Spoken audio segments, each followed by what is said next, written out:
Assalamualaikum warahmatullahi wabarakatuh. Apa kabar untuk seluruh pemirsa video saya dari Sabang sampai Merauke? Semoga selalu diberi keberkahan, rahmat, dimudahkan segala urusannya, dimudahkan rizkinya, diberi kesehatan oleh Allah Subhanahu wa Ta'ala, serta diberi hidayah oleh Allah Subhanahu wa Ta'ala untuk orang-orang yang belum mendapatkannya. Kali ini saya akan membaca kitab Rosfatus Shoti, kitab yang ditulis oleh Habib Abu Bakar Syihabuddin Al-Hadrami. Jadi kitab ini adalah kitab yang banyak memuat kisah-kisah keutamaan ahli bait. Dan penulisnya adalah Habib, sehingga Habib ini kan merasa sebagai ahli bait, sehingga sebisa mungkin mencari kisah-kisah terkait orang-orang yang begitu memuliakan keturunan Rasulullah. Walaupun kisah yang dimuat di dalam kitab Rosfatus Shoti, ya ini ada yang kisah palsu, ada yang kisah benar-benar terjadi maksudnya. Tetapi kisah yang benar-benar terjadi ini tentu seorang ulama yang begitu memuliakan dzurriyyah Rasulullah yang asli. Ya, berbeda dengan Ba'alawi.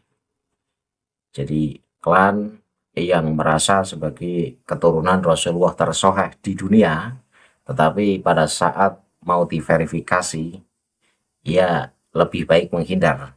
Buktinya ketika disuruh tes DNA untuk membuktikan apakah Ba'alawi benar-benar keturunan Rasulullah atau tidak, maka justru beralibi bahwa tes DNA itu haram.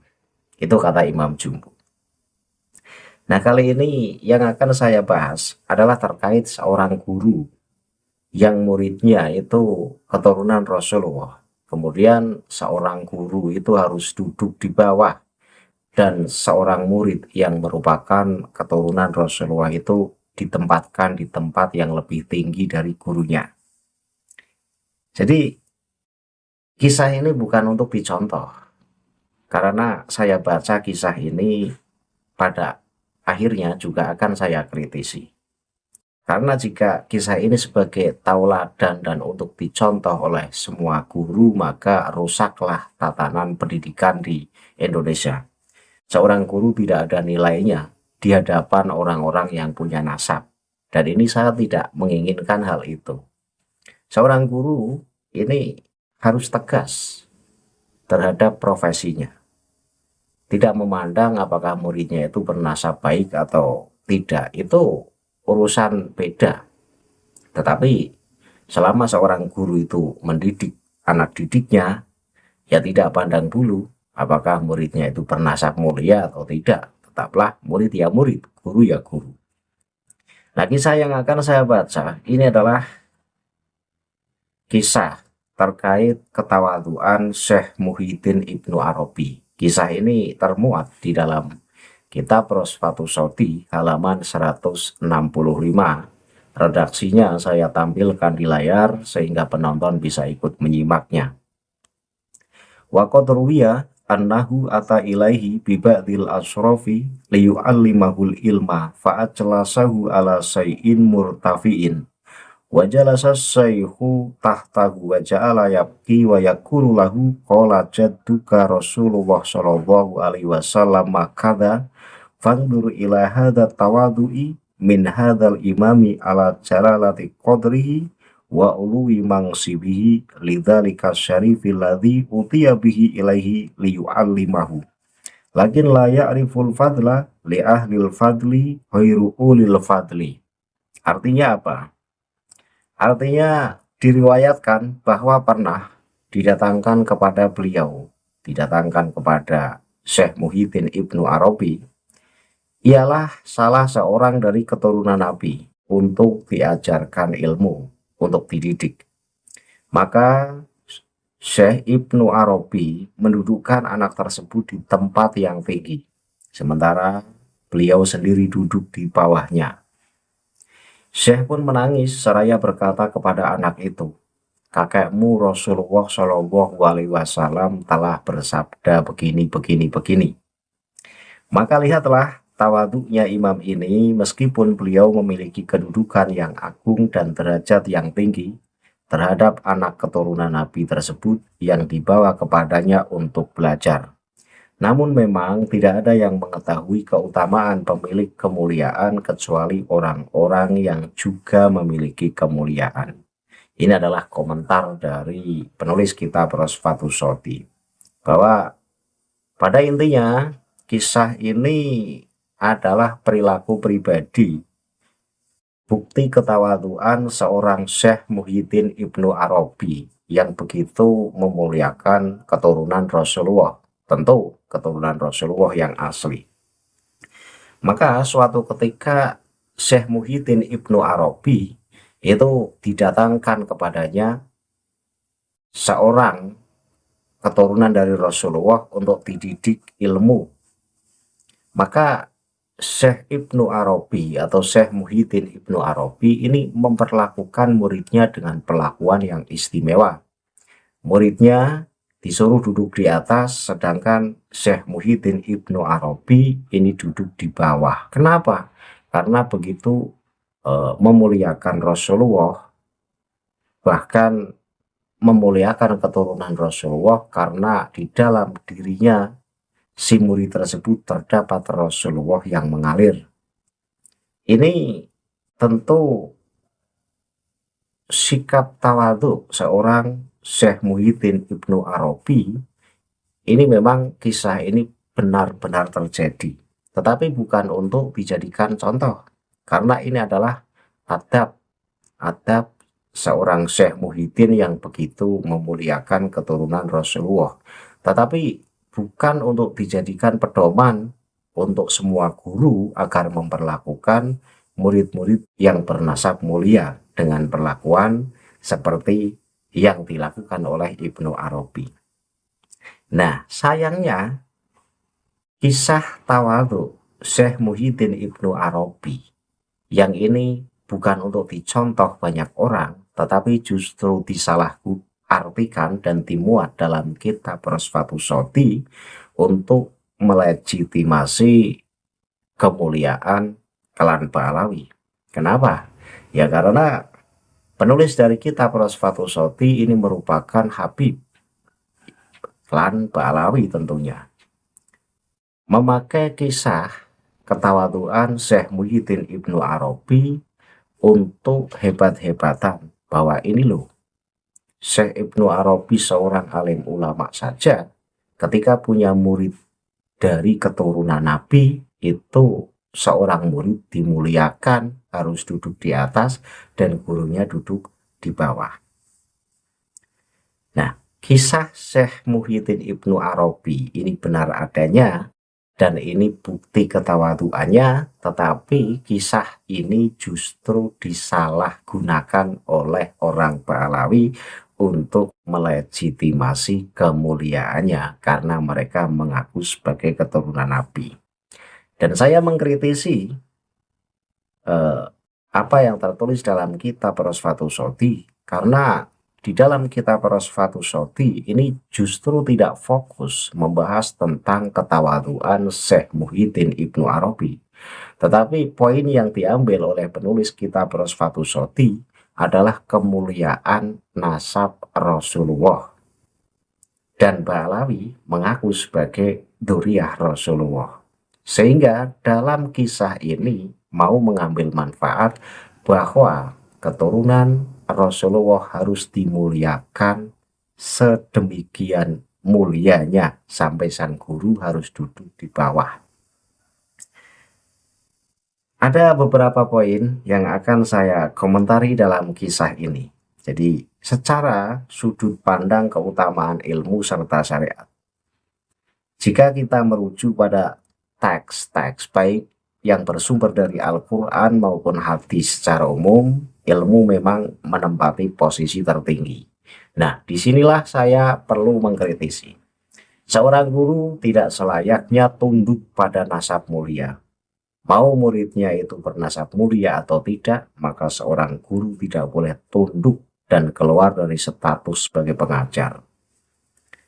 Maka baik Al-Quran maupun Al-Hadis, ilmu itu lebih unggul di atas segala-galanya. Bahkan kita merujuk pada salah satu ayat Al-Quran, yaitu dalam surat Al-Mujadilah ayat 11. Allah akan mengangkat derajat orang-orang yang beriman di antaramu dan orang-orang yang diberi ilmu pengetahuan beberapa derajat. Ini sangat jelas bahwa surat Al-Mujadilah ayat 11 ini menunjukkan bahwa ilmu itu punya nilai tertinggi di antara hal yang lain. Maka orang yang berilmu jangan sampai tunduk kepada murid hanya karena bernasab mulia. Kemudian kalau kita lihat dari hadis, maka Rasulullah pernah bersabda, ulama adalah pewaris Nabi. Maka dalam konteks ini, seorang guru yang berilmu memiliki otoritas spiritual dan intelektual atas muridnya. Secara fungsional, guru adalah orang tua rohani yang memberikan kehidupan pada akal dan jiwa, yang sering dianggap lebih utama daripada orang tua biologis yang hanya memberikan kehidupan fisik. Maka saya mengkritisi ketika Pak Alawi menginginkan orang-orangnya atau anak-anaknya itu harus dimuliakan. Bahkan ketika dalam lembaga pendidikan itu seorang murid harus tunduk pada keturunan Pak Alawi, harus diprioritaskan, harus diberi fasilitas yang mulia ketimbang murid-murid yang lain. Ini saya lawan dan saya tolak. Maka sistem pendidikan di Indonesia nanti akan rusak. Banyak murid bejat karena merasa diistimewakan sehingga akan mengabaikan peraturan. Dan seorang guru ini tidak punya nilainya sama sekali ketika harus berperilaku seperti halnya Syekh Muhyiddin Ibnu Arabi. Kalau alasan Syekh Muhyiddin Ibnu Arabi itu punya hutang jasa besar terhadap Rasulullah karena Syekh Muhyiddin ini punya keyakinan bahwa Rasulullah lah yang menunjukkan jalan hidayah, Rasulullah lah yang membawa umat dari zaman jahiliyah sehingga menjadi zaman yang penuh dengan cahaya ilahi. Padahal kalau kita melihat hakikat, maka Nabi diutus untuk menyampaikan risalah Allah untuk seluruh alam. Kita boleh menghormati keturunan Rasulullah, bahkan pemahaman Ahlussunnah wal Jamaah ini wajib kita menghormati keturunan Rasulullah. Sekali lagi yang asli, bukan yang palsu. Tetapi kalau kita merasa punya hutang besar terhadap Rasulullah, ini perlu kita kaji lebih dalam. Karena Rasulullah itu Nabi yang memang diutus oleh Allah untuk menyampaikan risalah. Dan Rasulullah itu tidak terbebani, Rasulullah tidak merasa terpaksa, dan Rasulullah tidak meminta imbal balik. Karena Rasulullah dalam menyampaikan risalahnya Allah itu memang langsung diutus oleh Allah. Maka ketika Nabi diutus untuk menyampaikan risalah Allah untuk seluruh alam, maka ada beberapa poin yang harus saya pertegas. Yang pertama adalah hakikat risalah, tugas vs keistimewaan. Nabi Muhammad SAW diutus sebagai rahmatan lil alamin. Beliau menyampaikan risalah sebagai amanah dari Allah. Secara syariat, ilmu yang beliau sampaikan adalah milik Allah yang ditujukan untuk seluruh umat manusia. Keadilan intelektual, jika seorang guru merasa berutang budi secara berlebihan kepada muridnya hanya karena nasab, maka dikhawatirkan objektivitas dalam mengajar akan hilang. Ya, tentu.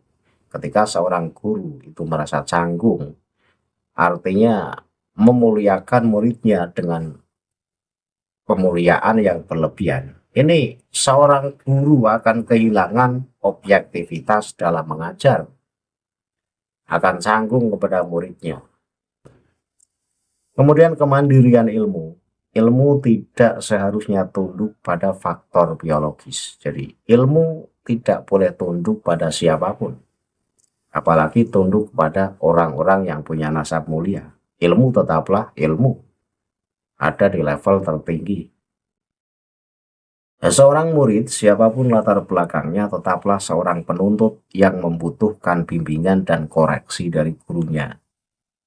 Kemudian yang kedua, resiko bagi sang murid. Kalau guru kemudian memuliakan murid dengan pemuliaan yang berlebihan, maka justru akan membawa dampak buruk atau akan berakibat buruk terhadap murid itu sendiri.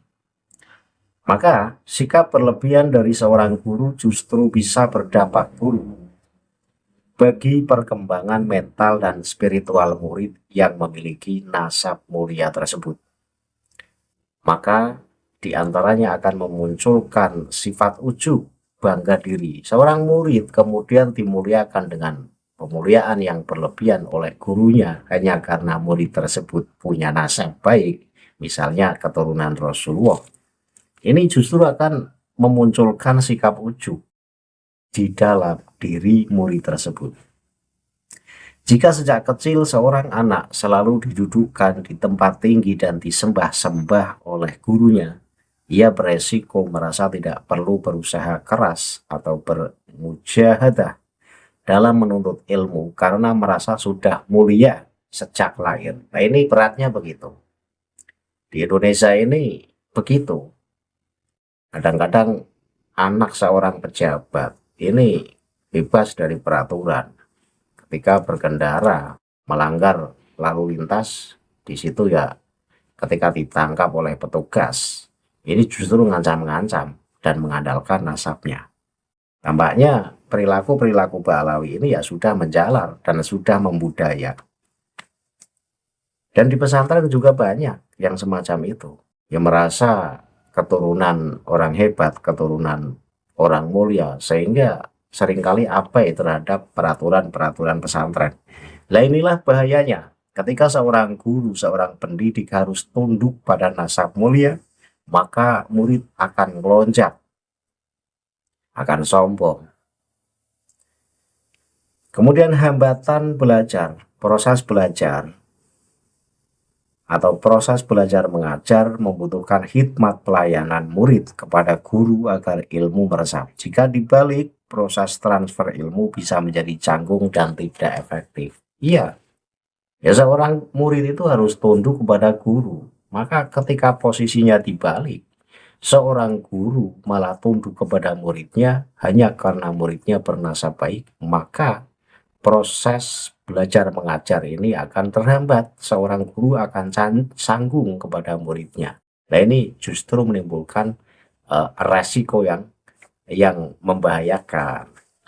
Maka kisah Syekh Muhyiddin Ibnu Arabi itu adalah sebagai sikap pribadi tawaduknya Syekh Muhyiddin kepada keturunan Rasulullah. Tetapi ini tidak boleh kemudian kisah semacam ini dimuat dalam kitab-kitab Ba'alawi dan dijadikan penguat bahwa ini loh, ulama yang alim saja, yang punya nama besar saja, hormat kepada bocil keturunan Rasulullah, atau hormat kepada bocil Habib-Habib Ba'alawi. Lah, ini kan malah disalahgunakan kisah semacam ini.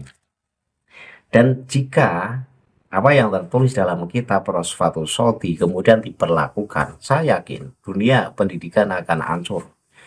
Dunia pendidikan justru tidak akan produktif. Kenapa? Seorang guru kok tunduk pada murid hanya karena murid punya nasab mulia. Ini murid justru akan kelonjak. Salah satu penonton dari video saya ini mungkin pernah melihat satu video yang diperagakan oleh salah satu ulama Indonesia. Kalau nggak salah itu Gus Najih, punya murid Bocil Kabib. Kemudian justru Gus Najih mencium tangannya si murid yang keturunan Ba'alawi tersebut. Ini kebalik menurut saya, dan sikap semacam itu nggak perlu dipublikasikan. Karena apa? Karena seorang guru ini adalah seorang pendidik. Seorang pendidik kok tunduk kepada yang dididik, ini kan kebalik. Sementara Al-Quran dan Al-Hadis ini justru mensabdakan. Al-Quran berfirman, hadis bersabda bahwa ilmu ini punya level tinggi dibanding nasab. maka ilmu saja punya level tinggi. Berarti orang yang berilmu, dalam hal ini seorang guru, ini punya level lebih tinggi daripada muridnya.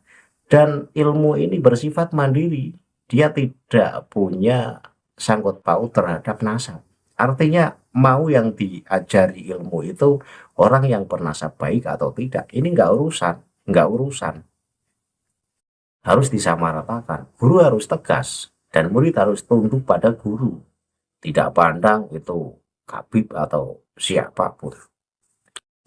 Nah, inilah salah satu contoh kitab Ba'alawi. Jadi mencoba mencari cerita-cerita kisah tawaluknya ulama yang begitu memuliakan keturunan Rasulullah. Tetapi dalam kitab Ba'alawi justru disalahgunakan sebagai alat untuk melegitimasi keutamaan klan mereka. Nah, ini kan salahnya di situ.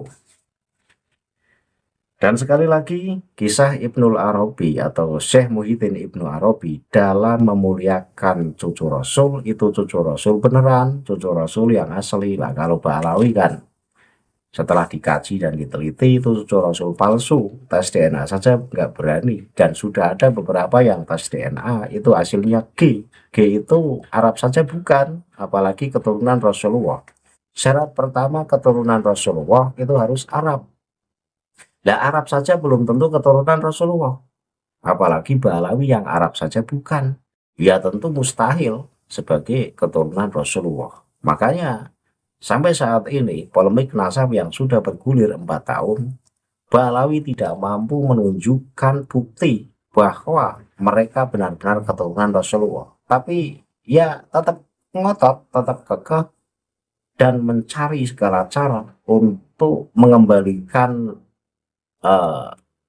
pandangan publik agar kembali percaya bahwa Ba'alawi keturunan Rasulullah dengan memakai jurus framing dan framing, dan yang dijadikan alat untuk membangkitkan kembali kepercayaan publik ya mukibinnya itu yang dijadikan alat. Nah, itu sudah strategi Ba'alawi dari dulu begitu, memakai otoritas keagamaan itu dijadikan alat untuk menaikkan rating klannya.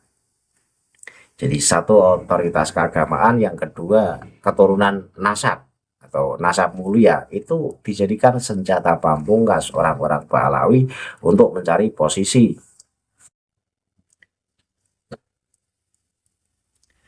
Dan kisah ini kisah baik untuk Syekh Muhyiddin Ibnu Arabi dalam memuliakan keturunan Rasulullah itu baik, tetapi baik khusus untuk Ibnu Arabi. Dan tidak baik ketika untuk umum, karena seorang guru tidak sepatutnya tunduk kepada murid, seorang guru tidak perlu tunduk kepada nasab mulia. Guru tetaplah guru dan murid tetaplah murid. Seorang murid yang baik akan patuh terhadap gurunya. Seorang murid yang baik akan tunduk pada gurunya yang memberi ilmu. Kalau murid kemudian melonjak hanya karena punya nasab baik, yaitu murid yang tidak benar.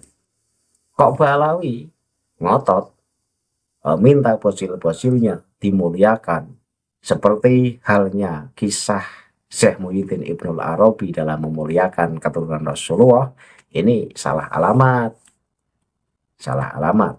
Ba'alawi satu bukan keturunan Rasulullah, dan memang tidak ada anjuran khusus untuk memuliakan keturunan Rasulullah sampai sedemikian rupa. Itu nggak ada. Saya kira cukup pembahasan kita Prosfatus Shoti ini, dan ini hendaknya menjadi tambahan pengetahuan untuk seluruh penonton video saya. Akhirul kalam, billahi taufiq wal hidayah. Wassalamualaikum warahmatullahi wabarakatuh. Salam waras untuk seluruh muslim di Indonesia.